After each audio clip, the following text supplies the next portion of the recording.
이 방송을 시청하시는 시청자 여러분 안녕하십니까? 강중현 목사입니다. 이번 시간에는 요한계시록 제15강입니다. 우리는 요한계시록 원문을 구조 분석하여서 한 절 한 절씩 같이 공부하고 있습니다. 우리는 지금 요한계시록 서론을 공부 중에 있습니다. 요한계시록 서론은 요한계시록 1장 9절에서 3장 22절까지입니다. 자, 우리는 요한계시록 2장 3장이 서론 중에서 7교회죠. 그런데 그 7교회 중에서 지난 시간까지 6번째 필라델피아 교회까지 공부를 했습니다. 이번 시간에는 마지막 교회죠. 라오디게아 교회입니다. 그래서 이 라오디게아 교회에 대해서 이번 시간 같이 공부를 하는데, 첫 번째로 이 라오디게아 교회가 어떤 배경에서 이 메시지가 주어지고 있는지 배경에 대해서 알아보고, 그 다음에 이 메시지의 구조에 대해서 알아보고, 그 다음에 한 절 한 절씩 강해식으로 같이 공부해 나가도록 하겠습니다. 먼저 배경에 대해서 알아보겠습니다. 이 라오디게아 이 시는 필라델피아 시로부터 남동쪽으로 65km 지점에 위치한 시입니다. 그런데 이 라오디게아 시는 교통의 요지입니다. 자, 로마 제국으로 통하는 무역로 중에서 이 사대 또 버가모 두아디라로 이 가는 무역로가 아주 중요한 무역로였는데, 이 사대 버가모 두아디라로 가는 이 무역로가 이 라오디게아 시를 통과해서 가는 그런 3개 교통의 요지로 이렇게 라오디게아 시를 꼽고 있습니다. 자, 교통의 요지로 되다 보니까 자동적으로 뭐가 발달합니까? 상업이 발달합니다. 그래서 이 라오디게아 이 시는 상업이 매우 발달한 시다. 그러면 이 라오디게아 시는 어떤 상업과 공업이 발달했는가 하면은, 이 라오디게아 시는 의료업이 아주 발달한 시였고, 그 다음에 의학이 발달했는데 의학 중에서도 안약이 아주 이렇게 발달한 도시였고, 세 번째는 이 라오디게아 시는 은행업이 아주 발달한 시였다.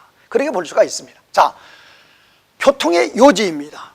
또 상업과 공업이 발달한 시입니다. 자동적으로 뭐가 몰립니까? 사람들이 몰립니다. 그래서 이 라오디게아 시는 인구가 많았습니다. 인구가 많아지다 보니까 자동적으로 뭐가 부족합니까? 물이 부족합니다. 그래서 이 물을 이 라오디게아 시는 10km 뒤는 먼 지점에서 이 물을 끌어다가 이렇게 시민들에게 공급했던 그런 도시입니다. 자, 10km 먼 지점에서 물을 끌어다가 이렇게 공급하다 보니까 자동적으로 이 시에 물이 도착하면 그 물은 자동적으로 미지근한 물이 되었던 것입니다. 자, 이제 이 라오디게아 교회에 대한 예수님의 책망 중에서 이 라오디게아 교회의 신앙은 차지도 않고 뜨겁지도 않다고 예수님이 책망하시는데, 그 배경이 어디서 나오느냐? 바로 이 도시가 물이 없기 때문에 10km 뒤는 시점에서 물을 끌어왔기 때문에 자동적으로 그 물이 미지근했다는 것입니다. 자, 그러면 예수님은 이렇게 미지근한 이 라오디게아 시의 물을 비유해서 라오디게아 교회가, 그런 라오디게아 교회의 신앙이 그런 신앙이었다는 것입니다. 뜨겁지도 않고 차갑지도 않고. 그러면 이 차갑지도 않고 뜨겁지도 않다는 이 배경은 또 어디서 나오는 것인가? 자, 라오디게아 시의 물은 10km 지점에서 끌어오는 물이기 때문에 뜨겁지도 않고 차갑지도 않는데, 자, 이 라오디게아 시의 동쪽으로는 골로새 시가 있고 북쪽으로는 히에라폴리스 시가 있습니다. 그런데 그 동쪽에 위치한 골로새 시에 큰 2400m의 높은 산이 있는데, 그 산에서 흘러나오는 물은 여름에도 손을 씻을 수 없을 정도로 차가운 물이었다는 것입니다. 그 비유입니다. 자, 뜨겁든지 차갑든지 할 때 그 차갑든지 하는 그 차갑다라는 그 배경은 바로 골로새 시에서 나오는 물이 그렇게 차가웠다는 것입니다. 자, 그러면 북쪽에 있는 히에라폴리스 시에서는 어떤 물이 나왔는가? 거기는 온천이 유명한 시인데, 그 히에라폴리스 온천에서 나오는 물은 90도 아주 뜨거운 물이 나와가지고 바로 이 라오디게아 교회에 대해서 예수님께서 권면하실 때 뜨겁든지 차갑든지 할 때 그 뜨겁든지가 바로 히에라폴리스의 온천의 비유를 배경으로 예수님이 말씀하셨다. 이렇게 배경에 대해서 이렇게 알아볼 수가 있었습니다. 자, 이제 이번 시간 이제부터는 이제 구조에 대해서 알아보도록 하겠습니다. 자, 일곱 교회의 구조를 다 보면서 항상 서론, 본론, 결론으로 봤죠. 그래서 이제 서론을 보면은 이제 14절에서 이제 A, B로 나눌 수 있습니다. 14A절, 14B절입니다. 14A절은 뭡니까? 자동적으로 이 예수님께서 사도 요한에게 메시지를 기록해서 이 라오디게아 교회의 사역자에게 보내라. 그게 바로 14A입니다. 그 다음에 B는 각 교회에 예수님께서 공통적으로 나타나시는데 그 예수님께서 각 교회에 나타나실 때 어떤 모습으로 나타나시죠? 각각의 다른 모습으로 나타나시죠. 그러면 예수님의 그 나타나시는 모습은 그 교회의 믿음의 형편에 따라서 예수님의 모습이 바꿔지신다고 그랬습니다. 그래서 이 라오디게아 교회도 예수님이 네 가지의 이렇게 모습으로 예수님이 나타난 모습이 보입니다. 자, 그 다음에 이제 본론이죠. 본론은 15절에서 20절까지입니다. 그럼 이 본론도 A, B, C로 나눌 수 있어요. A는 15에서 17절까지 15에서 17절까지 나눌 수 있고, B는 이제 18절입니다. 18절. 그 다음에 C는 19에서 20절까지 이렇게 나눌 수 있습니다. 그러면 이 15에서 17절은 뭡니까? 라오디게아 교회의 믿음이 어떤 믿음인가? 자, 7교회 가운데에서 서머나 교회나 빌라델피나 교회는 칭찬만 받은 교회인데 이 라오디게아 교회는 유일하게 책망만 받은 교회입니다. 그래서 라오디게아 교회가 왜 책망만 받았는가? 책망만 받은 교회인데 그 책망받은 내용이 뭔가? 바로 차지도 않고 뜨겁지도 않은 미지근한 교회였다. 미지근한 그런 신앙이었음을 예수님께서 책망하고 있습니다. 자, 그러면 이 18절은 무엇인가? 그렇게 미지근한 신앙으로 책망만 받은 이 라오디게아 교회에 대해서 예수님께서 치료법을 세 가지 근본 치료법을 예수님께서 제시해 주시는 것입니다. 자, 불로 연다는 금을 사라, 흰옷을 사라, 안약을 사라. 예수님께서 세 가지 치료법을 통해서 참으로 미지근한 신앙으로 죽어있는 이 라오디게아 교회를 예수님은 살리시는 거죠. 자, 이제 19, 20절은 이렇게 미지근한 신앙, 죽어가는 이 라오디게아 교회에 대해서 예수님께서 이 교회를 사랑하시고 치료법을 예수님께서 권면해 주셨으니까 이제는 회개하고 돌아오라는 것입니다. 회개와 권면에 대해서 19, 20절에서 말하고 있습니다. 이제 결론이죠. 결론은 이제 21절, 22절입니다. 자, 21절, 22절도 A, B로 나눌 수 있죠. 그래서 21절은 일곱 교회에 공통적으로 예수님께서 말씀하셨죠. 자, 이기는 자들에게 주시는 상급입니다. 이기는 자들에게 주시는 상급. 그러면 이 라오디게아 교회는 책망만 받았는데 어떻게 이기는 자가 있을까? 자, 예수님께서 미지근한 신앙으로 죽어있는 이 교회에 대해서 참으로 소생시키는, 참으로 이 교회가 참으로 생명의 교회가 될 수 있는 치료법을 제시를 하셨는데 그 예수님이 이 권면하시는 이 치료법대로 회개하고 돌아오는 자들, 예수님이 제시하시는 이 세 가지 치료법대로 치료를 받아서 소생한 그런 성도들이 바로 이기는 자들이죠. 그런 자들에게 어떤 상급을 주실 것인가? 그래서 이제 마지막 22절에서는 예수님께서 일곱 교회에 주시는 그 메시지, 라오디게아 교회에 주시는 이 메시지를 귀 있는 자들은 성령의 교회들에게 하시는 말씀을 들을지어다. 그렇게 해서 이렇게 구조를 살펴볼 수가 있습니다. 자, 서론 14A절에서는 사도 요한에게 이 메시지를 기록해서 라오디게아 교회 사자에게 보내라. 그 다음에 B에서는 예수님이 이 교회의 믿음의 형편에 따라서 네 가지 모습으로 나타나신 예수님의 모습. 본론 15절에서 20절입니다. 15, 17절은 이 교회는 책망만 받았는데 왜 책망을 받았느냐? 미지근한 신앙입니다. 죽어가는 신앙입니다. 영적으로 완전히 잠자는 신앙입니다. 이런 교회에 대해서 예수님은 세 가지 치료법을 제시하시고 그 세 가지 치료법을 받아들이고 회개하고 권면하고 돌아오는 자들, 돌아오라는 거죠. 그러면 그런 자들이 이기는 자들이고 그런 자들에게 상급을 주신다. 그래서 22절 마지막으로 귀 있는 자는 성령이 교회들에게 하시는 말씀을 들을지어다. 이렇게 해서 구조를 살펴볼 수 있습니다. 이제부터는 1절부터 한 절씩 같이 보도록 하겠습니다. 자, 이제 14절입니다. 14절. 자, 예수님은 사도 요한에게 명령하시죠. 너는 기록하란데 뭐를 기록하는가? 예수님께서 이 사도 요한에게 주시는 메시지를 기록하여서 라오디게아 교회의 사자에게 보내라. 그래서 라오디게아, 예수님은 천사를 통해서 사도 요한에게 이 메시지를 주시고, 사도 요한이 이 메시지를 받으면 다시 라오디게아 교회의 사자에게 주고, 라오디게아 교회의 사자는 이거를 받으면 다시 전달하는, 그래서 하나님의 말씀, 복음은 받았으면 다시 그 말씀을 전하라 라는 것으로 이렇게 볼 수가 있습니다. 이제 두 번째 예수님의 모습입니다. 자, 라오디게아 교회에 나타나신 예수님의 모습. 자, 이런 분이 말씀하신다죠. 그러면 예수님은 라오디게아 교회에 네 가지 모습으로 나타나셨습니다. 첫 번째는 아멘이시고, 두 번째는 증인이시고, 세 번째는 신실하시고 참되신 분이시고, 네 번째는 하나님의 창조의 시작이신 분. 이렇게 네 가지 모습으로 나타나셨습니다. 자, 그러면 이 예수님께서 각 교회에 나타나신 이 모습들은 그 교회의 믿음의 형편에 따라서 예수님은 이런 모습으로 나타나신다고 그랬습니다. 자, 그러면 왜 예수님은 라오디게아 교회에 이런 모습으로 나타나셨을까? 자, 첫 번째, 예수님은 아멘입니다. 이 아멘이라는 것은 이사야 65장 16절에 하나님을 아멘의 하나님이라고 그랬습니다. 아멘의 하나님.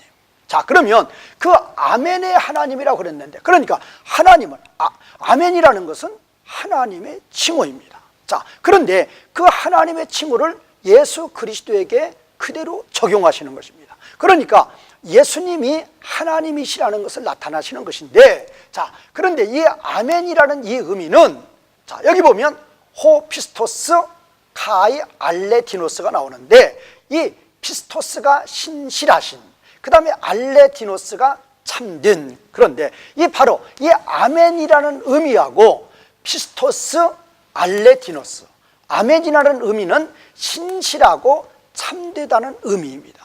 그러니까 지금 여기에서는 예수님이 예수님을 아멘으로 칭하셨는데, 이 예수님을 아멘으로 칭하신 것은 하나님을 아멘의 하나님이라고 그랬는데, 그 예수님을, 예수 그리스도를 하나님으로 이렇게 보시는 것입니다. 하나님으로 이렇게 부르시는 것입니다. 자, 그러면 예수님을 하나님으로 이렇게 구약에서 아버지 하나님에게 적용했던 이 칭호를 이제 예수님에게 그대로 적용하시는 거죠. 그런데 그 예수님을 아멘이라고 불렀는데, 그 아멘이라는 의미는 신실하다, 참되다는 의미와 동일하다는 것입니다. 그러면 아멘의 하나님에 대해서 두 번을 반복하셨습니다. 어떤 의미일 것 같아요? 자, 지금 아멘의 의미가 뭐예요? 신실하신, 참된.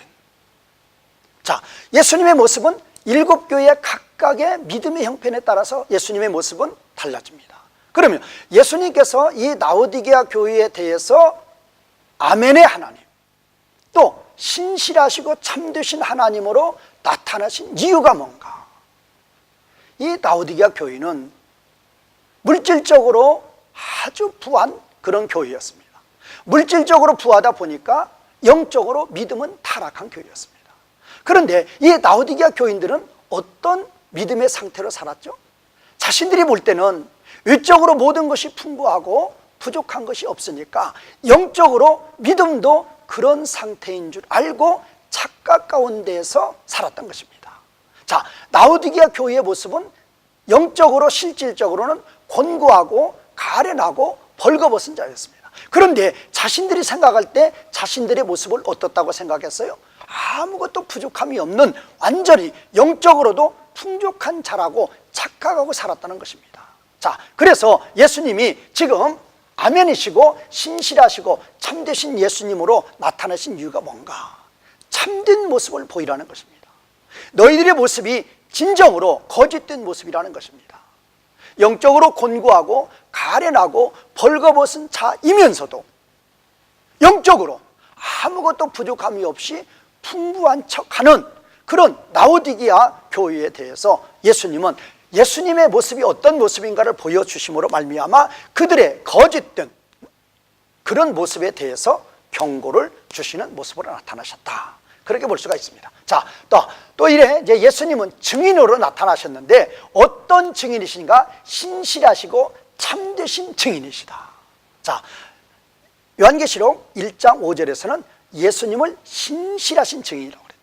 자, 예수님을 이 신실하신 증인으로 말씀하시는 이유는 무엇입니까? 자, 예수님은 초림으로 하나님 나라 사역을 시작하시고 재림으로 하나님 나라 사역을 이제 완성을 하십니다. 그러면 예수님께서 초림하시어서 하나님 나라 사역을 시작해서 재림으로 하나님 나라 사역을 완성을 하시는데, 예수님은 그 하나님 나라 사역을 시작해서 완성까지 신실한 증인으로서 그 사명을 감당하신다, 그런 의미입니다. 자, 그러니까 이 라오디게아 교회는 이 19절에 보면은 라오디게아 교회는 영적으로 잠자는 자였습니다. 영적으로 죽은 자였습니다. 그러면 영적으로 잠자는 자, 죽은 자라는 것은 당연히 하나님 나라에 신실하지 못한, 하나님 나라에 충성되지 못한 악하고 게으른 모습이었습니다.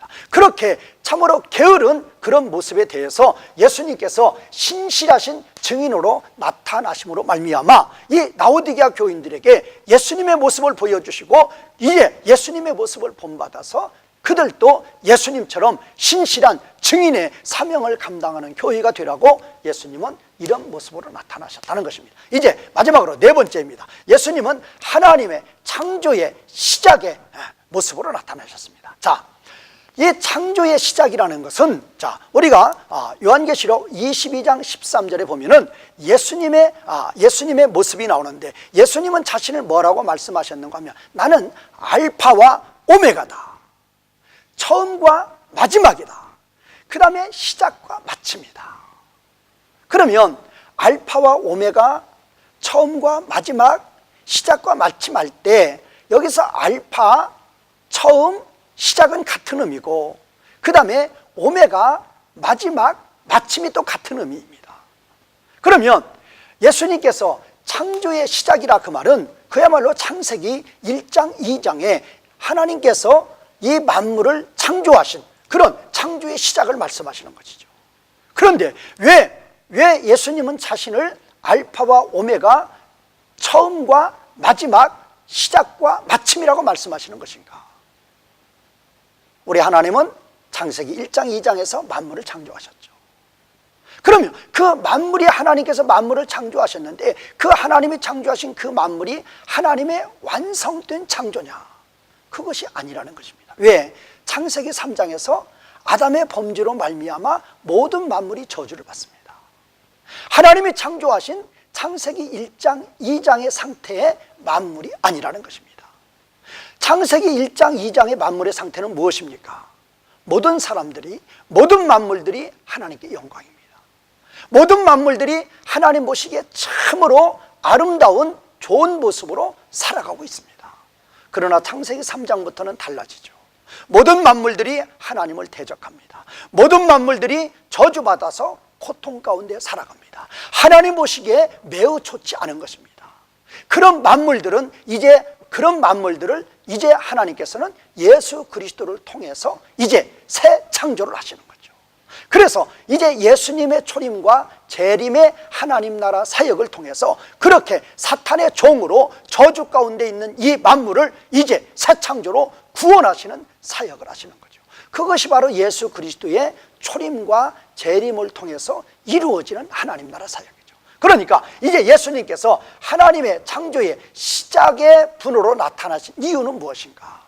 자, 이 라오디게아 교회의 모습이 어떤 모습입니까? 책망만 받았다는 것은 하나님께 경배드리고 하나님만 섬기는 그런 모습이 아니라 사탄의 종노릇하며 영적으로 잠든 그런 모습이라는 것입니다. 그런 모습은 하나님께서 만물을 창조하신 그 시작의 모습이 아니라는 것입니다. 자, 그래서 이 타락한 모습인데, 이 타락한 모습을 이제 새 창조를 통해서 새 하늘과 새 땅으로 만드시기 위해서 예수님이 초림하신 것이고, 그 예수님의 초림으로 하나님 나라 사역이 시작되고 이제 재림으로 하나님 나라가 이제 완성이 됨으로 말미암아 이제 모든 만물들이 창세기 1장의 하나님의 창조의 시작처럼 모든 만물들이 하나님께 경배하고 모든 만물들은 하나님의 영광 가운데서 하나님 보시기에 참으로 아름답고 좋은 모습으로 살아가게 된다는 것입니다. 그래서 예수님은 이제 이 라오디게아 교회와 같이 사탄의 종로로 타고 있는 그런 교회들을 이제 예수님은 하나님 나라 사역을 통해서 새하늘과 새 땅으로 새 창조를 하실 것을 말씀하시는 그런 모습으로 나타나셨다는 것입니다. 자, 이제 다음 절 보도록 하겠습니다.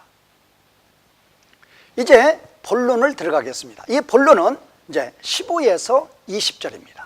15에서 20절 중에서 15에서 17절은 라오디게아 교회가 책망받는 그런 모습이 나옵니다. 그 다음에 이제 이 15에서 17절에 책망받는다 그 말은 영적으로 죽은 자들입니다. 이 영적으로 죽은 자들에 대해서 예수님이 살리시는 것입니다. 그 예수님께서 살리시기 위해서 세 가지 치료법을 제시하시고 그 세 가지 치료법대로 19, 20절에서는 회개하고 돌아오라 그런 내용으로 되어 있습니다. 자, 이제 15절 보겠습니다. 자, 예수님께서는 이 라오디게아 교회에 영적으로 죽은 신앙, 완전히 하나님을 떠나서 사탄의 종로로 타고 있는 그런 라오디게아 교회의 그 신앙에 대해서 이미 다 알고 계신다는 것입니다. 그러면 이 교회는 어떤 신앙인가? 영적으로 이 교회는 차지도 않고 또 뜨겁지도 않다는 것입니다. 자, 차지도 않고 뜨겁지도 않다고 하시면서 우리 예수님께서 뭐라고 말씀하셔요? 나는 간절한 소원이 있다. 간절한 한 가지 소원이 있는데 너희가 참으로 차든지 또는 뜨겁든지 그런 상태에 있기를 원한다는 것입니다. 자, 그러면 좀 더 이제 요거에 대해서 다음 절을 보도록 하겠습니다. 자, 16절에서 그러면 왜 예수님께서는 이 15절에서 이 교회에 대해서 너는 좀 차갑든지 뜨겁든지 하기를 원한다라고 예수님이 말씀하신 이유가 무엇인가? 이 교회는 미지근하기 때문이라는 것입니다. 지금 이 A라는 이 동사는 현재 동사입니다. 현재 동사라는 것은 이 라오디게아 교회의 믿음이 계속 반복적으로 미지근한 상태의 믿음이었다는 것입니다. 그러면 미지근한 상태를 다시 설명합니다. 어떤 상태? 뜨겁지도 않고 차갑지도 않다는 것입니다. 자, 뜨겁지도 않고 차갑지도 않으니까 바로 미지근한 것이죠. 자, 그러면 이렇게 뜨겁지도 않고 차갑지도 않고 미지근한 이런 라오디게아 교회에 대해서 예수님은 15절에서 뭐라고 말씀하셨어요? 나는 너희들에게 간절히 원한다. 너희들이 이렇게 뜨겁지도 않고 차갑지도 않고 미지근한 상태로 있지 말고 참으로 뜨겁든지 차갑든지 하라는 것입니다. 둘 중에 하나를 택하라는 것입니다. 자, 그러면 뜨겁지도 않고 차갑지도 않은 이 라오디게아 교회에 대해서 예수님은 어떻게 하시겠다는 것인가? 이 멜로라는 이 동사는 제가 번역을 지금 장차 반드시 뭐뭐한다. 그래서 영어에서도 I will로 하는 거죠. 의지를 나타내는 거죠. 이 멜로라는 이 동사의 의미는 장차 반드시 뭐뭐한다. 그러면 예수님께서는 참으로 이런 미지근한 상태에 있는 이 라오디게아 교회에 대해서 장차 반드시 우리 예수님은 너를 토하여 내겠다는 것입니다. 어디로부터? 나의 입으로부터 너를 토하여 내겠다. 토하여 내는 경우 레위기에 보면 나오죠. 가나안 7족속들이 참으로 그 죄악이 관영했을 때 우리 하나님은 그 땅에서 가나안 7족속들을 토해버리고 이제 이스라엘 백성들을 그 땅에 살아가게 하는 거죠. 북이스라엘과 남유다가 참으로 하나님을 대적하고 죄악 가운데 빠졌을 때 하나님은 그 땅이 그 거민을 토하게 만들어버리죠. 자, 지금 뜨겁지도 않고 차갑지도 않은 그런 미지근한 상태로 계속 간다 그러면 우리 예수님은 반드시 그런 상태의 라오디게아 교회에 대해서 예수님의 입으로부터 토해버리겠다. 반드시 그렇게 하시겠다 그 말이에요. 자, 그러면 17절을 한번 보도록 하겠습니다. 자, 그러면 어쩌다가 이 라오디게아 교회가 어쩌다가 그렇게 미지근한 상태의 교회가 됐는가? 지금 왜냐하면 호티절로 그 이유를 설명하고 있습니다. 어쩌다가 이런 교회가 됐는가? 어쩌다가 이런 교회가 됐는가? 지금 이 라오디게아 교인들이 하는 말이 바로 이거입니다. 지금 예수님께서 너희들이 그렇게 말한다 그 말이에요. 내가 그렇게 말한다. 라오디게아 교인들이 뭐라고 말합니까? 나는 부유하다. 그러면 이 부유하다는 것이 서머나 교회를 보면 우리가 아주 대조적으로 잘 알 수 있습니다. 서머나 교회는 육신적으로 물질적으로는 고난과 핍박 가운데 말할 수 없는 환난 가운데서 가난했습니다. 그러나 예수님은 그 서머나 교회를 실상은 내가 부유한 자로다. 어떻게 부유합니까? 영적으로 부유한 자입니다. 그런데 이 라오디게아 교회에 대해서 지금 나는 부유하다 할 때 예수님은 서머나 교회에 대해서 너희가 부유하다 그랬는데 여기서 나는 부유하다 할 때 이 나가 누구입니까? 라오디게아 교인들이 자칭 말하는 거예요. 자칭. 그러면 그들이 부유하다고 말하는 그것은 무엇입니까? 실질적으로는 육신적 물질적인 것이라는 것입니다. 나는 부유하기 때문에 나는 그 어떤 것도 영어로 nothing입니다. 그 어떤 것도 필요하지 않다는 것입니다. 교만의 극치입니다. 자, 자신들이 부유하기 때문에 그 어떤 것도 필요하지 않을 정도. 이것이 바로 어떤 믿음입니까? 서기관과 바리새인들의 믿음입니다. 서기관과 바리새인들이 뭐라고 합니까? 나는 소득의 11조를 바치고 일에 2번씩 금식하고 하나님 앞에 나와서 회개할 게 하나도 없는 자들입니다. 하나님 앞에 나와서 참으로 떳떳한 자들입니다. 하나님 앞에 나와서 그 필요한 그 어떤 것도 없는 자들입니다. 바로 라오디게아 교회의 믿음이 이런 믿음이었다는 것입니다. 자, 이렇게 말하는 것은 그들이 자칭 이렇게 말하는 것이고, 그들은 자신들의 이런 상태를 영적으로 이렇게 보고 있지만 아니라는 것입니다. 자신들이 이런 상태는 육신적, 물질적으로 이런 상태라는 것입니다. 자, 그래서 예수님은 왜 이 교회에 대해서 이렇게 말씀하시는가? 또 빌라델피아 교회와 또 서머나 교회와 비교해 볼 때 이 교회는 어떤 상태의 교회인가에 대해서 이렇게 좀 살펴보도록 하겠습니다. 자, 지금 우리는 이 라오디게아 교회는 책망 7 교회 중에서 책망만 받은 교회입니다.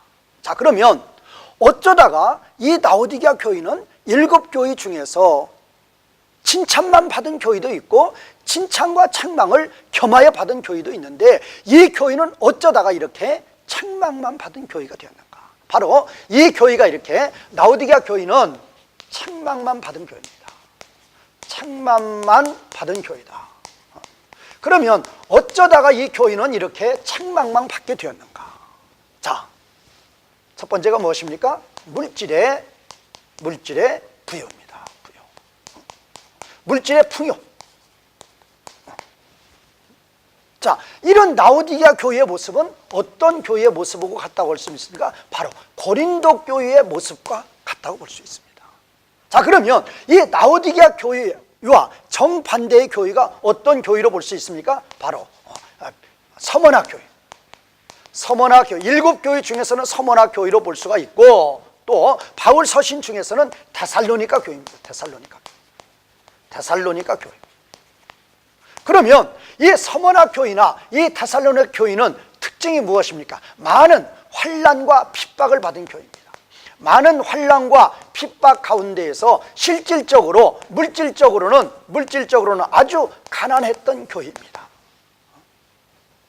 그러면 이 고린도 교회나 라오디게아 교회는 물질적인 풍요 가운데에서 그들의 신앙은 어떻게 되었는가? 참으로 곤고한 신앙이 되었다는 것입니다. 영적으로 가련하고 곤고하고 벌거벗은 신앙이 되었다는 것입니다. 그러나 이 서머나 교회와 이 데살로니가 교회들은 많은 환난과 핍박을 받았지만 물질적으로는 가난했지만 영적으로는 실질적으로는 부유한 참으로 그런 풍요로운 그런 교회였다는 것입니다.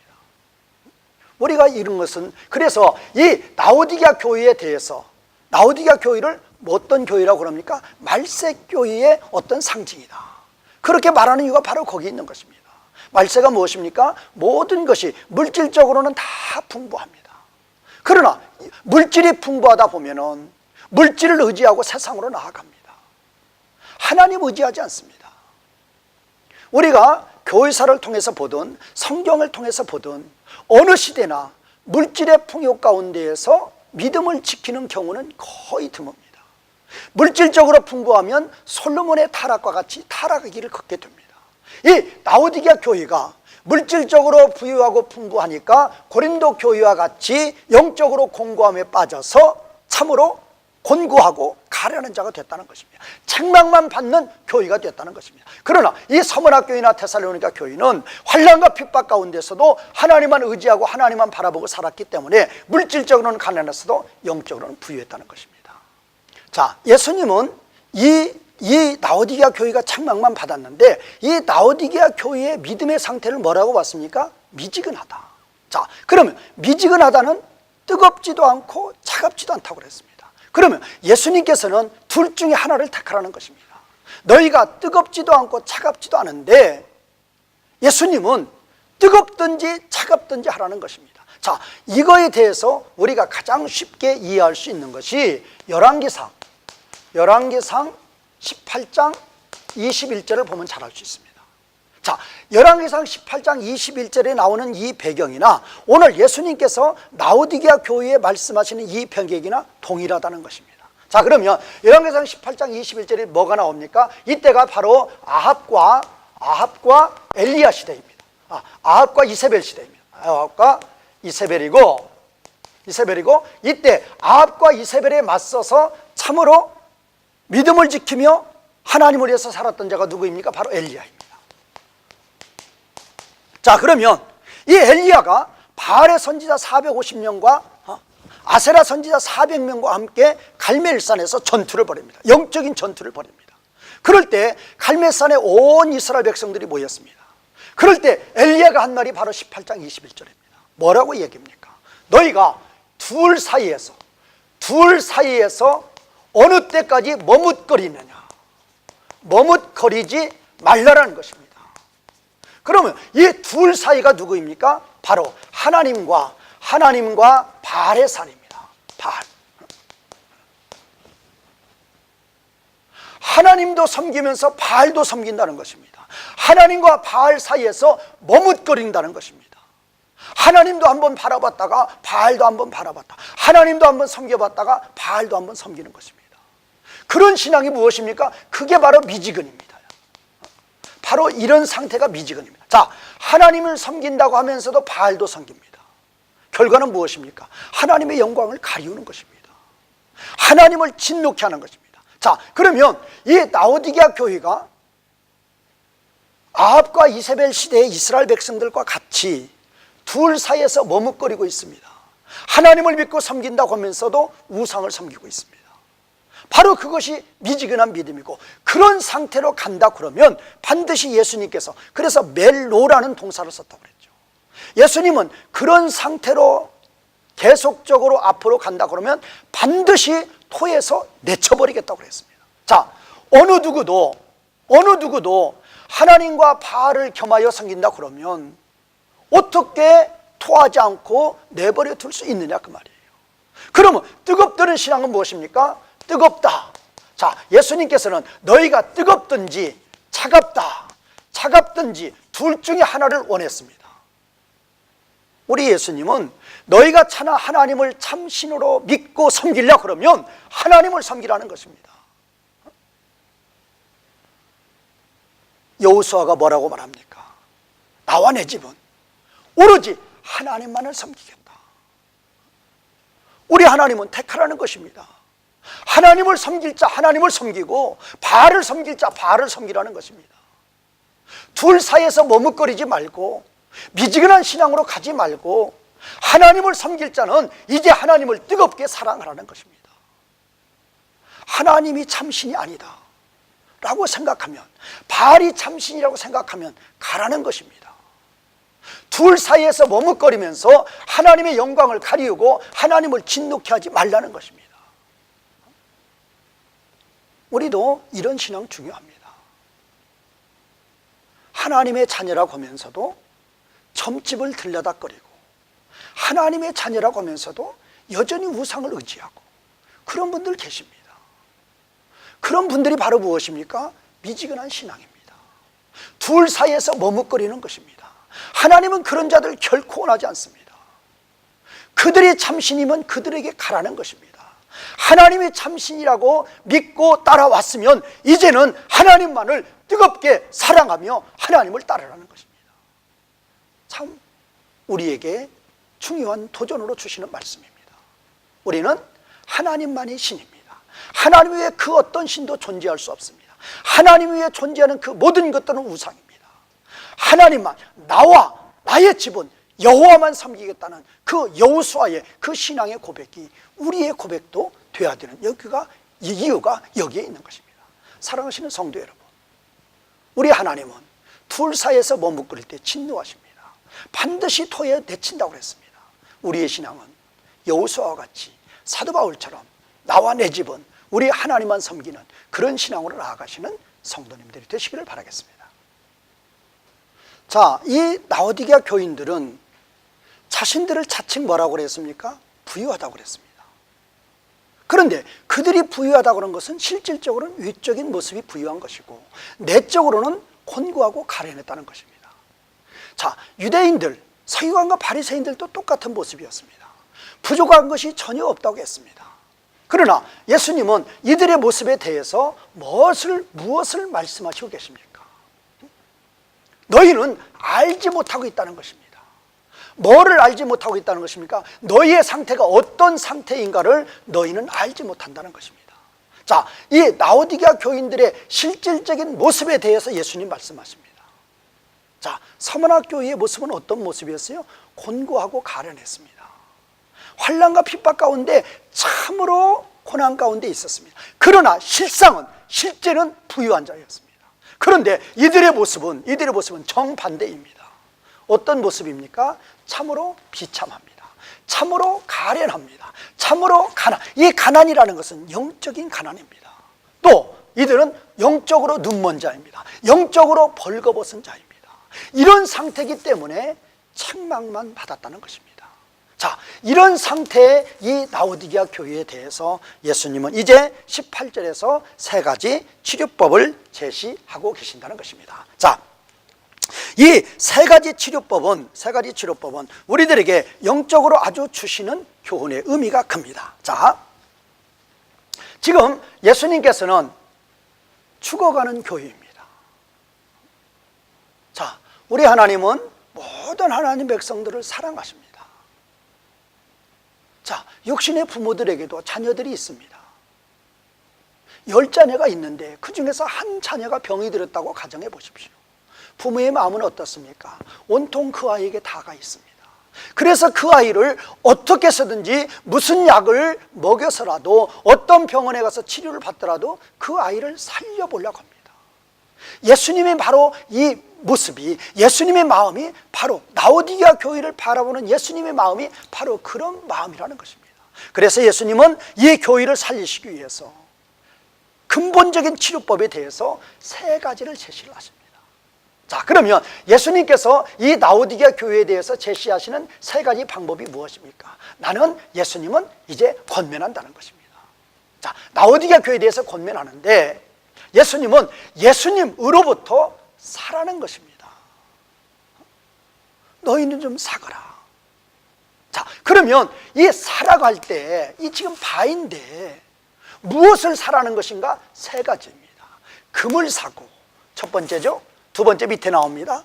이제 흰옷을 사고, 그 다음에 또 밑에 나옵니다. 세 번째죠. 안약을 사라. 예수님은 세 가지를 사면은 참으로 영적으로 잠든 책망만 받은 미지근한 상태의 이 라오디게아 교회가 이제 생명 가운데로 영적으로 깨어있는 자로 돌아온다는 것입니다. 자, 그러면 예수님은 라오디게아 교인들한테 예수님으로부터 사라고 그랬습니다. 금을 사고 흰옷을 사고 안약을 사라고 그랬는데 지금 이거에 대한 어떠한 영적인 의미가 무엇인가? 자, 예수님으로부터 이런 거 사는 것을 뭐라고 그런 것인가? 이런 것을 신학자들이 이런 것을 신학적으로 복음 구매법이다. 알아놓으시면 참 좋은 말씀 같아요. 복음 구매법이다. 이 복음 구매법이 뭔가? 바로 이사야 55장 1절의 말씀, 이사야 55장 1절의 말씀이 바로 복음 구매법입니다. 자, 복음 구매법이 무엇입니까? 너희 목마른 자들아, 물로 나오라. 돈 없는 자도 와라. 값없이, 돈 없이 와서 포도주와 젖을 사라고 그랬습니다. 자, 세상에서 물건을 사는데 돈 없이, 값없이 물건을 사겠다고 물건을 가져가면 그 사람은 어떤 사람이 됩니까? 절도자입니다. 도적입니다. 그러나 예수님은 분명히 뭐라고 말씀하십니까? 너희 목마른 자들아. 목마르니까 물로 나오는 거죠. 물로 나와서 너희는 사라는 것입니다. 사는데 돈 없이, 값없이 사라는 것입니다. 돈 없이, 값없이 사는 것, 그것이 바로 복음 구매법입니다. 이 세상에서는, 이 땅에서는 존재하지 않는 구매법이죠. 영적인 하늘나라에서, 하나님 나라에서 적용되는 구매법이 복음 구매법입니다. 이 복음 구매법은 무엇입니까? 이사야 55장 1절의 말씀처럼 돈 없이, 값없이 사는 것입니다. 자, 그러면 그 돈 없이, 값없이 사는 구매법이 세상에 어디에 있습니까? 실질적으로는 예수님으로부터 사라고 그랬으니까 실질적으로 모든 돈은 예수님이 내주신다는 것입니다. 자, 그것이 바로 복음 구매법이고, 그래서 예수님은 나로부터 사기를 원한다고 말씀하시는 것입니다. 자, 그러면 이 복음 구매법에 대해서 이제 첫 번째, 뭐를 사는 것인가? 불로서 연단되고 있는 금을 사라. 왜? 너는 그 이유, 지금 이 라오디게아 교인은 영적으로 어떤 자였어요? 참으로 가난한 자, 곤고한 자, 비참한 자였습니다. 그 가난한, 영적으로 그렇게 곤고하고 가난한 이 라오디게아 교회가 이제 참으로 영적으로 부한 서머나 교회와 같은 그런 교회가 되기 위해서는 불로서 연단을 받는 그런 교회가 되라는 것입니다. 불로 연단받는 게 무엇입니까? 고난입니다. 라오디게아 교회는 고난이 없었습니다. 왜? 물질적으로, 육신적으로 모든 것이 풍부했습니다. 부족한 것이 하나도 없을 정도로 모든 것이 부유했습니다. 모든 것이 부유하면 하나님께 무릎 꿇지 않습니다. 하나님께 매달리지 않습니다. 사상적으로 나아갑니다. 하나님을 믿고 섬기는 것은 그저 형식입니다. 이런 라오디게아 교회에 대해서 너희는 이제 고난과 환난과 핍박을 통해서 좀 연단을 받으라는 것입니다. 그러면 지금 현재 상태가 고난과 핍박이 없는데 어떻게 고난을 받으라는 것입니까? 믿음을 지키려 그러면, 하나님의 말씀에 순종하려 그러면, 하나님 나라에 거하는 삶을 살려고 하면은 당연히 핍박이 온다는 것입니다. 자, 이 라오디게아 교회가 부자가 되었습니다. 부자들입니다. 육신적으로, 물질적으로. 어떻게 부자가 되었습니까? 영적으로 세상과 짝하는 자들이 되었기 때문에. 이때 당시에 믿음을 지키려고 그러면 우상을 숭배하려고 그러면, 우상 숭배하지 않으면 장사할 수 없는 상태예요. 길드라는 노동조합이 있습니다. 길드라는 노동조합에 들어가서 우상 섬기지 않으면 장사할 수 없는 거예요. 직장 생활도 할 수 없는 거예요. 그러면 이들이 이렇게 라오디게아 교인들이 부자가 되었다는 것은 이미 길드라는 그런 노동조합에 들어가서 우상을 섬기며 세상과 짝하고 있었다는 것입니다. 그래서 이 교회를 예수님 뭐라고 말씀했어요? 미지근한 교회다. 하나님도 섬기고 우상도 섬기는 교회다, 그 말입니다. 그러면 이제 그 우상을 끊어버리라는 것입니다. 하나님만 섬기라는 것입니다. 하나님만 섬기면 당연히 뭐가 옵니까? 고난이 옵니다. 고난 핍박이 옵니다. 장사 못합니다. 가지고 있는 물질도 다 빼앗깁니다. 그런 고난 가운데에서도 하나님만 바라보고 믿음을 지키며 나아가는 것, 그것이 바로 무엇입니까? 불로 연단된 금이라는 것입니다. 금이 무엇입니까? 변하지 않는 것입니다. 금이 무엇입니까? 불순물이 다 빠진 상태입니다. 육신의 더러운 옛사람이 다 빠지고 하나님의 말씀으로 온전히 만들어진 거, 그게 바로 불로 연단된 금이라는 것입니다. 그렇게 될 때 이 교회는 영적으로 부유한 교회가 된다는 것입니다. 이제 예수님의 치료법, 예수님의 치료법 두 가지입니다. 자, 예수님의 치료법. 자, 이제 예수님은 이 교회에 대해서 뭐를 말씀을 하시는 것입니까? 신옷을 사라. 그러면 이 신옷이 뭔가? 신옷이 뭔가? 그러면 신옷을 왜 사야 되는가? 내가 입으려고 산다 그 말이에요. 그러면 왜 흰옷을 입어야 되는가? 너의 벌거벗음의 그 수치가 드러나지 않기 위해서. 지금 이 라오디게아 교회는 어떤 교회예요? 하나님도 섬기고 우상도 섬깁니다. 길드라는 노동조합에 가입을 하고 돈을 벌기 위해서는 하나님도 버리고 우상과 짝하고 있다는 것입니다. 사상과 짝하고 있다는 것입니다. 돈은 많아서 육적으로는, 육신적으로는, 물질적으로는 화려하게 아름답게 꾸미고 다니지만은 영적으로 볼 때는 그들의 모습은 벌거벗은 그런 수치의 모습이라는 것입니다. 이제 그런 모습을 이 흰옷을 사서 입어서 참으로 아름다운 자가 되라는 것입니다. 지금 영적으로 보면 어떤 자예요? 수치스러운 자입니다. 벌거벗은 자입니다. 그런 자, 이제 흰옷을 입으면 참으로 아름다운 자, 영적으로 아름다운 자가 된다는 것입니다. 선한 자가 된다는 것입니다. 그러면 이런 흰옷이 뭐냐는 것입니다. 흰옷은 의인의 옷입니다. 의인들이 입는 옷, 예수님이 흰옷을 입었습니다. 의인들이 흰옷을 입습니다. 흰옷이라는 것은 하나님의 말씀을 지키며 의인의 삶을 살아가는 자들이 입는 옷이 흰옷입니다. 자, 이제까지는 세상과 짝하고 살았습니다. 이제까지는 돈을 벌기 위해서 우상과 짝하고 살았습니다. 그런 거 다 끊어버리라는 것입니다. 이제는 하나님만 섬기라는 것입니다. 돈을 번지 못한다 할지라도, 사상적으로 명예와 권세를 잃는다 할지라도 하나님만 믿고 하나님만 바라보고 나아가라는 것입니다. 그러면 그 벌거벗은 모습이 다 사라지고 하나님이 입혀주시는 흰옷의 아름다운 옷으로 입게 된다는 것입니다. 이제 예수님께서 이제 말씀하시는 세 번째 치료법입니다. 뭐를 사라고 말씀하십니까? 안약을 사라는 것입니다. 안약을 사서 너의 눈에 넣으라는 것입니다. 너의 눈에 발리라는 것입니다. 그러면 영적인 소경이 이제 볼 수 있다는 것입니다. 사랑하시는 성도 여러분, 귀가 있어도 듣지 못합니다. 눈이 있어도 보지 못합니다. 누가 그렇습니까? 영적인 소경들입니다. 육신적인 누구는 아무리 밝을지라도 2.0입니다. 양쪽 눈 다 2.0일지라도 하나님의 말씀을 아무리 보아도 한 말씀도 볼 수 없습니다. 왜 그렇습니까? 영적인 소경입니다. 그런 영적인 소경들, 이제 안약을 사서 이제 하나님의 말씀을 보라는 것입니다. 하나님의 말씀을 들으라는 것입니다.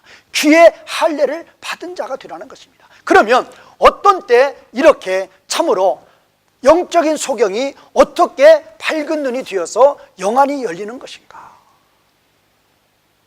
이것은 우리들의 삶 가운데서 우리들이 얼마든지 적용할 수 있습니다. 우리들이 한 주간 동안 세상에 나가서 살면서 세상과 짝하고 삽니다. 하나님 잃어버리고 세상 죄악 가운데서 살아갑니다. 그리고 그 다음 주일에 이제 교회에 왔습니다. 그리고 예배를 드립니다. 찬송을 부릅니다. 기도를 합니다. 말씀을 듣습니다. 은혜 있습니까? 은혜 없습니다. 기도 됩니까? 기도 안 됩니다. 말씀 들어옵니까? 말씀 들어오지 않습니다. 이유가 무엇입니까? 영적인 소경이기 때문입니다. 그런데 반대로 내가 한 주간 세상에 살면서 세상과 짝하지 않습니다. 말씀에 굳건히 있어서 하나님의 말씀만 붙들고 세상적으로 고난이 있을지라도 핍박이 있을지라도 그런 것과 짝하지 아니하고 말씀만 지키면서 하나님 나라 가운데 거하는 삶을 살다가 주일날 교회에 나와서 예배를 드려보십시오. 찬송을 불러보십시오. 기도를 하여 보십시오. 하나님의 말씀을 들어보십시오. 한 말씀 한 말씀이 은혜가 됩니다. 감동이 넘칩니다. 왜? 눈이 열리는 것입니다. 우리가 하나님의 말씀을 순종해서 의인의 삶이 될 때 우리의 귀가 열리고 우리의 눈이 열리는 것입니다. 참으로 이 라오디게아 교인들이 우상과 짝하고 세상과 짝하고 하나님을 떠난 자 되니까 영적으로 소경이 되었던 것입니다. 이제 그 우상 버리고 이제 미지근한 믿음 버리고 하나님만 사랑하는 뜨거운 믿음으로 돌아오면 이제 보인다는 것입니다. 이제 하나님의 말씀이 들린다는 것입니다. 예수님은 이 세 가지 치유법을 제시하셨던 것입니다. 이제 19절 보겠습니다. 자, 19절과 20절은 18절에 예수님께서 세 가지 치료법을 영적으로 죽어있는 이 라오디게아 교회에 대해서 세 가지 치료법을 말씀하신 후에 이 19절과 20절은 이제 권 말씀입니다. 자, 이 19절에서 예수님은 권면한다, 권고한다. 왜 그렇습니까? 왜 그렇게 불로 연단된 금을 사고 흰옷을 입고 안약을 눈에 바르도록 그렇게 예수님께서 그렇게 자세하게 디테일하게 권고하시는 이유가 무엇입니까? 바로 여기 있습니다. 내가 사랑하기 때문이라는 것입니다. 내가 사랑하기 때문에 내가 너를 권고한다는 것입니다. 사랑하기 때문에 내가 너를 징계한다는 것입니다. 사랑하시는 성도 여러분, 육신의 자녀가 있습니까? 육신의 자녀가 병들어 죽어가고 있습니다. 부모의 마음이 어떻습니까? 부모의 마음이 찢어질 듯이 아픕니다. 부모의 마음의 간절한 소원이 무엇입니까? 무슨 약을 써더라도 어떤 병원에 가서 치료를 받더라도 그 아이가 빨리 건강으로 회복되기를 원하는 것이 부모의 마음입니다. 예수님의 마음은 더합니다. 라오디게아 교회가 죽어가고 있습니다. 사대교회가 죽어가고 있습니다. 이 교회를 살리려는 주님의 마음, 이 교회를 바라보시는 그 주님의 안타까운 마음. 내가 너희를 왜 권고하느냐? 내가 너희를 왜 징계하느냐? 내가 사랑하기 때문이다. 우리들은 이런 말씀에 주의를 기울여야 됩니다. 내가 사랑하기 때문에 나는 너희를 권고하고 나는 너희를 징계한다는 것입니다. 사랑하기 때문에 내가 이렇게 디테일하게 치료법을 제시하니까 제발 이 치료법대로 치료를 받고 이제는 우상과 착하는 미지근한 신앙을 버리고 하나님께 돌아오라는 것입니다. 그러므로 열심을 내라는 것입니다. 그러므로 회개하라는 것입니다. 열심을 내라, 회개하라는 게 무엇입니까? 이제 우상 버리라는 것입니다. 미지근한 신앙, 두 사이에서 머뭇거리는 신앙, 하나님도 섬기고 우상도 섬기는 그런 신앙, 이제는 벗어버리고 이제는 하나님께 돌아와서 이제는 뜨겁게 하나님만 사랑하는 그런 자들이 되라는 것입니다. 그러면 그렇게 되면 우리 예수님, 이제 예수님이 제시하시는 세 가지 치료를 받고 이제 예수님께 돌아왔습니다. 이제 예수님께 돌아와서 이제 열심을 냅니다. 이제 뜨거운 자가 되었습니다. 그러면 우리 예수님은 그와 더불어 먹을 것이고 그도 나로 더불어 먹는다. 무슨 잔치입니까? 메시아 잔치입니다. 메시아 잔치. 바로 오병이어의 표적을 베풀었을 때에 그들이 먹고 배가 불렀다. 이 배가 불렀다는 상태는 최고로 만족한 영적의 상태입니다. 사랑하시는 성도 여러분, 세상의 그 무엇으로 기쁨과 만족과 행복을 추구하려고 달려가 보십시오. 다 헛되고 무익한 것들입니다. 세상에서는 그 무엇으로 기쁨과 만족을 취하려고 달려가도 그 끝은 타락이요 멸망뿐입니다. 그러나 주님에게 돌아와 보십시오. 주님 품에 안겨 보십시오. 주님과 함께 메시아 잔치에 참여해 보십시오. 얼마나 기쁘고 얼마나 감사한지 모릅니다. 얼마나 행복이 넘치는 줄 모릅니다. 자, 우리가 주님 앞에 돌아와서 주님과 함께 더불어 먹을 때 우리는 최고의 기쁨과 최고의 행복에 들어갈 수 있는 것입니다. 이 기쁨과 이 행복을 누리는 자들이 되라는 것입니다. 이제 다음 절 보겠습니다. 자, 역시 이제 20절 권면입니다. 자, 예수님은 문 앞에 서 있다. 문 앞에 서서 뭐합니까? 두드립니다. 그러면 예수님께서 이렇게 두드릴 때 듣고 예수님의 음성을 듣고 문을 열면, 예수님의 음성을 듣고 문을 열면 예수님은 그 사람에게 들어가겠다.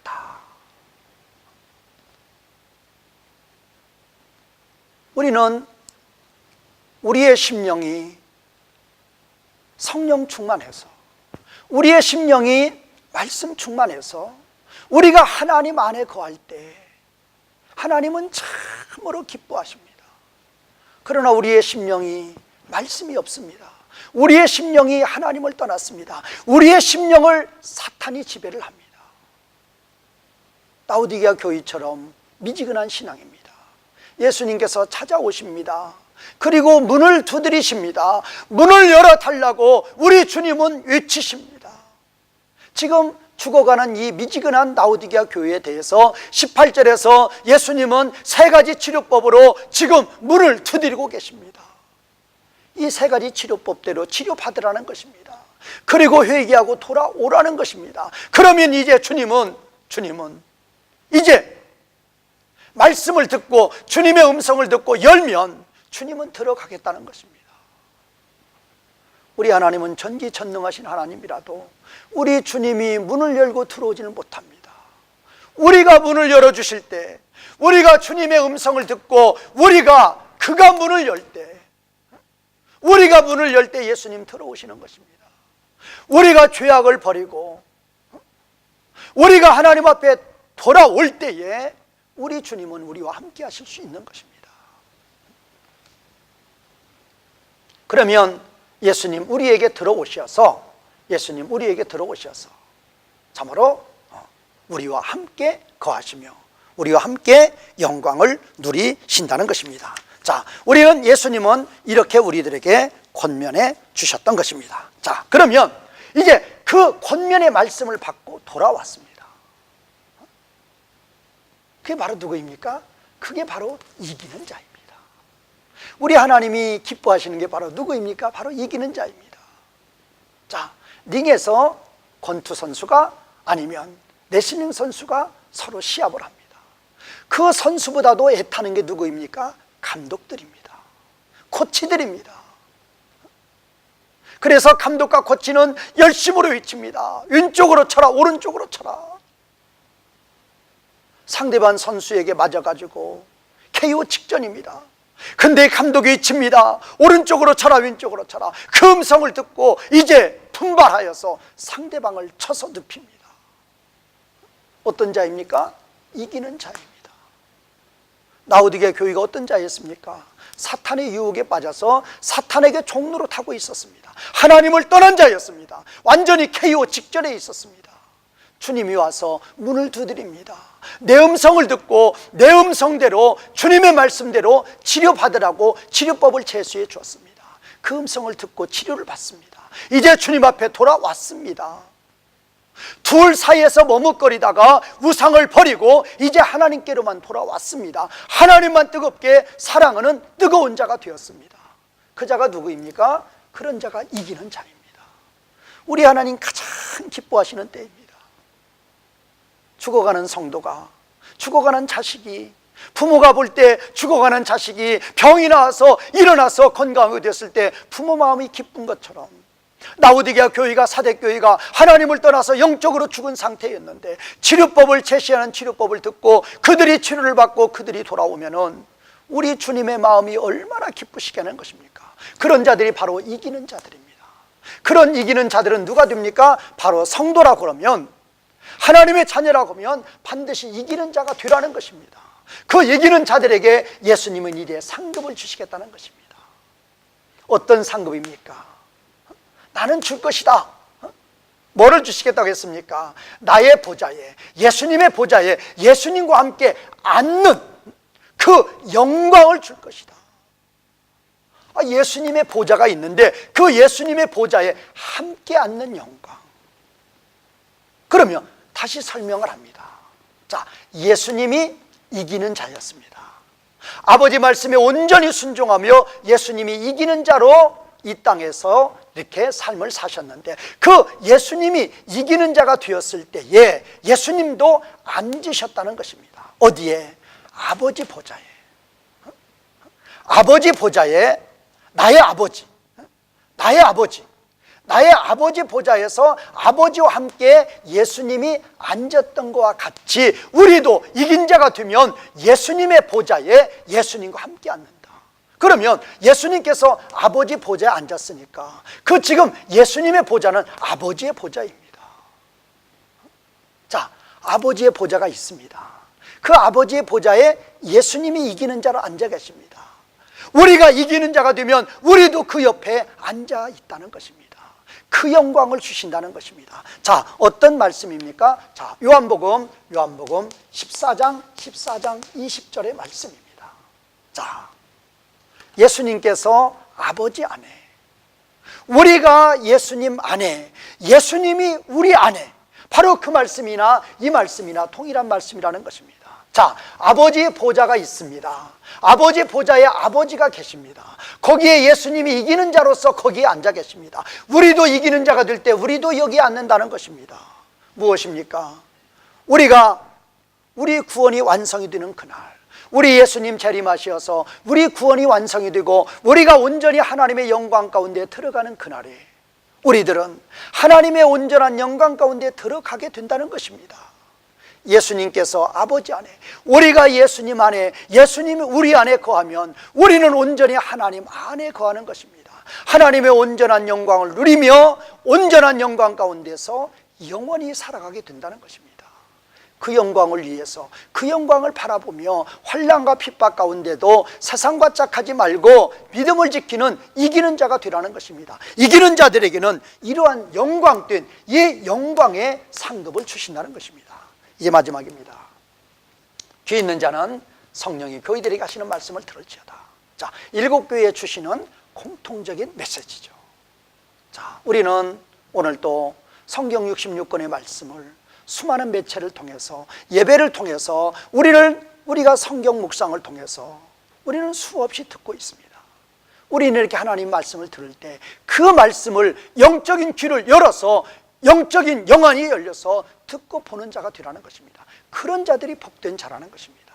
하나님의 말씀을 형식으로 읽고 듣는 것이 아니라 하나님의 말씀을 듣고 읽을 때마다 그 말씀을 그대로 받아들이는, 그 말씀을 그대로 깨닫고 믿는 복된 성도님들이 되시기를 주님의 이름으로 축원과 부탁을 드리겠습니다. 오늘 성경 공부 여기서 마치겠습니다. 이제까지 시청하여 주신 시청자 여러분 감사합니다.